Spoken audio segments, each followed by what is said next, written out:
नीचे पान की दुकान, ऊपर गोरी का मकान। अपनी पत्नी बिमला और बेटी जाह्नवी के साथ सहारनपुर में एक छोटे से किराए के घर में रहता था बंसीलाल। और शिमला की केवल एक ही बेटी थी जानती, जो दिखने में काफी गोरी और खूबसूरत थी। हीरोइन तो अपने आप को बिमला समझती थी। सारा दिन मेकअप करना, नए कपड़े खरीदना, अपने आप को मॉडल की तरह दिखाना, यही सब बिमला का शौक था। उसी गाँव में एक छोटी सी पान की दुकान थी जिसमें मुझे 1000 रुपए दीजिए, मुझे अपने लिए नया मेकअप के लाना है। क्या है यह सब? घर में बेटी जवान हो चुकी है और तुम अब तक अपने आप को जवान ही समझ रही हो। ये सब करने की उम्र नहीं है अब तुम्हारी।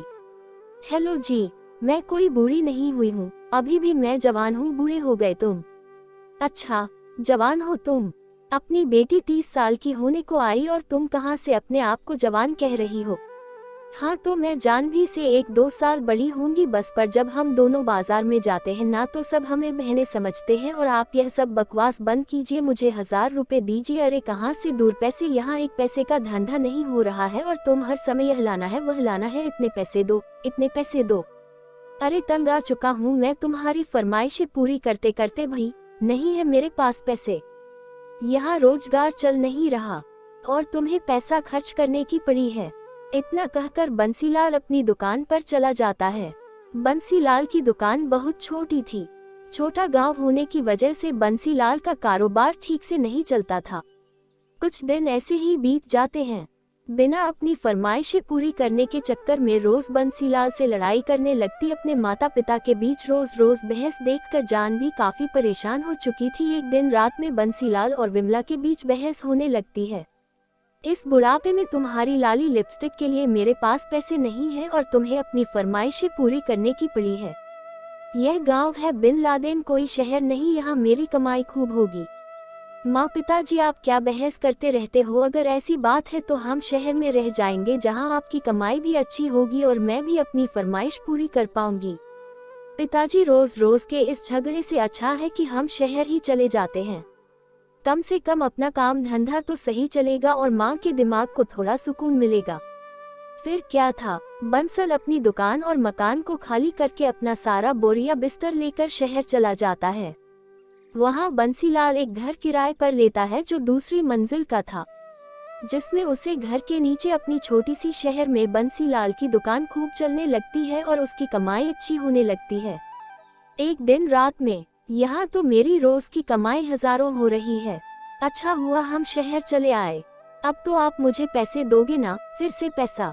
तुम कभी नहीं सुधरोगे। अगले दिन सवेरे बंसीलाल अपनी दुकान में चला जाता है और वे अपना मेकअप करने में लगी थी। तभी जाह्नवी अपने घर की बालकनी में जाती है। बालकनी के नीचे ही बंसीलाल की दुकान थी। तभी जाह्नवी की नजर अपने घर के सामने वाले घर पर पड़ती है, जहां एक खूबसूरत जवान तरुण नाम का लड़का खड़ा था, जो जान को देखकर मुस्कुरा रहा था। यह कितना हैंडसम है यह लड़का, बिल्कुल शाहरुख खान की तरह। तभी जाह्नवी तरुण एक दूसरे से नैन बटक्का करने लगते हैं। यह देखकर तरुण भी जाह्नवी को इशारा करने लगा। अब इशारा इतना बढ़ गया कि दोनों रोज बाजार में छुपकर मिलने लगे और धीरे धीरे दोनों में दोस्ती के साथ साथ प्यार भी हो गया। तरुण शहर की एक कंपनी में नौकरी करता था। एक दिन शाम में जरूर जाह्नवी एक पार्क में बैठे हुए थे।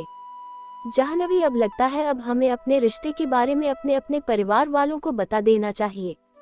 हाँ, पर मुझे अभी समय चाहिए। मैं सही समय आने पर अपने माता पिता को आराम से तुम्हारे बारे में बताऊंगी। थोड़े समय बाद दोनों अपने अपने घर चले जाते हैं। अगले दिन सवेरे जल्दी अच्छे से तैयार होकर अपनी बालकनी में आकर खड़ी हो जाती है और तरुण की राह देखती है। यह लो, जिसके लिए मैं इतना तैयार हूँ वही सामने नहीं है, कहाँ चला गया तरुण? तभी नीचे खड़ी छपरी लड़कों की नजर अचानक जानू पर पड़ती है। अरे भाई, अपने इलाके में यह नया चांद कहाँ से निकल आया? क्या हुस्न है तेरा जाने मन, दिल छनन छनन छन्नी कर दिया इसने तो। पहले नजर में चलो इस गाड़ी के, और उसने कहा थोड़ा करीब से दीदार करते हैं। भाई, ऐसा छोटे ही मैली हो जाएगी। चारों बंसीलाल की दुकान में जाकर खड़े हो जाते हैं और ऊपर खड़ी जाह्नवी को तोड़ते रहते हैं। वाह, क्या चीज है यार, लगता है बीमारी फैलेगी। चीज है? क्या चीज है? अरे अंकल जी, आपकी दुकान का पान क्या चीज है? सच में मुंह में डालते ही घुल जाता है। तो फिर बनाओ फटाफट 4 पान। हाँ हाँ, क्यों नहीं, मेरे पान की तो बात ही अलग है। बंसीलाल चारों के लिए पान बनाने लगता है। अब उन चारों को नहीं पता था कि यह बंसीलाल उसी लड़की का पिता है जिसे यह चारों तारे जा रहे थे। करीब 1 घंटे तक चारों बंसल की दुकान से एक एक चीज खरीद कर खाने लगे और बार बार ऊपर जाह्नवी की तरफ देखने लगे। ये चारों 1 घंटे से मेरी दुकान में खड़े हैं और ये बार बार ऊपर मेरे घर की तरफ क्या देख रहे हैं। लगता है तरुण कहीं बाहर गया है, चलो कोई नहीं। तभी पृथ्वी घर के अंदर चली जाती है। अरे यार, ये चांद कहाँ चला गया? इस चांद को अभी जाना था, थोड़ी देर और रुक जाता। कोई नहीं, बाद में निकलेगा, फिर देखने आएंगे। चालू वहां से चले जाते हैं। अरे दिन में इन चारों को कौन सा चांद दिख गया था। अगले दिन फिर जाह्नवी बालकनी में आकर तरुण कोई शादी करने लगती है और वह चारों फिर से बंसीलाल की दुकान में आते हैं और बार बार जाह्नवी को तोड़ते हैं। कई दिनों तक कैसे चलता रहा। यह चारों रोज मेरी दुकान में आते हैं और यह बार बार मेरे घर की तरफ देखकर मुस्कुराते क्यों रहते हैं।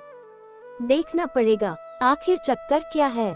बंसीला जैसी दुकान से बाहर आता है तभी जाह्नवी अंदर घर में चली जाती है और तभी भी कपड़े सुखाने बालकनी में चली आती है। वेंसियल जैसे ऊपर देखता है तो वेमला वेंसियल को देखकर मुस्कुराने लगती है। इसका मतलब यह लड़के रोज यहाँ आकर मेरी पत्नी पर लाइन मार रहे हैं और वेम लाइन है देखकर मुस्कुराते जा रही है। तभी इतना सच सावर कर रहती है, इसे बुढ़ापे में इश्क छा रहा है। विमला तू रुक दो, आज तुझे छोड़ूंगा नहीं मैं। अरे बाप रे, इससे क्या हुआ?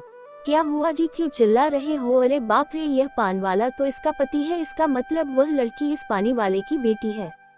अरे भावेश यहाँ से है। चारों हवा की रफ्तार से भाग जाते हैं। तभी बंसीलाल गुस्से में ऊपर अपने घर में जाता है और जाते ही को पीटने लगता है। अरे हुआ क्या? आप सारी मार क्यों रहे हो मुझे? क्या वह पिताजी माँ को क्यों मार रहे हो? मेरे पीठ पीछे गुलचरे उड़ा रही है। आज तो मैं तुझे नहीं छोड़ूंगा।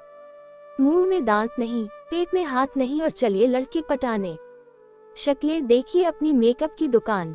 बुच्छरे, अरे क्या थी? माँ की संतुलन तो नहीं बिगड़ कि आपका या बुढ़ापे में सठिया गए हो? इतनी बड़ी होकर अपने बच्चों के उम्र के लड़कों के साथ नैन भटक का लड़ा रही है। यह सुनकर बीमार और जानवर के होश उड़ जाते हैं। क्या मानवता का दिमाग तो नहीं खराब हो गया? ना आपका बेटी के सामने यह कैसी अनाप शनाप बातें किए जा रहे हो? तभी तो मैं सोचूं कि वह 4 लड़के रोज रोज मेरी दुकान पर आकर घंटों तक खड़े रहकर ऊपर क्या देखते रहते हैं। वो किस चांद की बात कर रहे थे? तो वो चांद तो ही थी विमला। वो लड़के रोज तुझे देखने आया करते थे और तूने बालकनी से इशारे करके मुस्कुराया करती थी। वह तो अच्छा हुआ आज मैंने तुझे रंगे हाथों पकड़ लिया, वरना पता नहीं कब तक यह सब चलता। बस अब बहुत हो गया, बात खत्म। चल अपने कपड़े बांध और निकल जाओ मेरे घर से बाहर। यह सुनकर बिंद्रा के होश उड़ जाते हैं। अरे कहीं से भान के पकोड़े तो नहीं खा लिए जो शराब बोले जा रहे हो? मैंने किन लड़कों को देखा और मैं तो बालकनी में जाती भी नहीं। मैं तो अभी 2 मिनट के लिए कपड़े डालने गई थी बस, तो मुझे नीचे दिखे तो मैं तुम्हें देखकर मुस्कुरा रही थी और बालकनी में तो मुझसे पहले जान भी खड़ी हुई थी।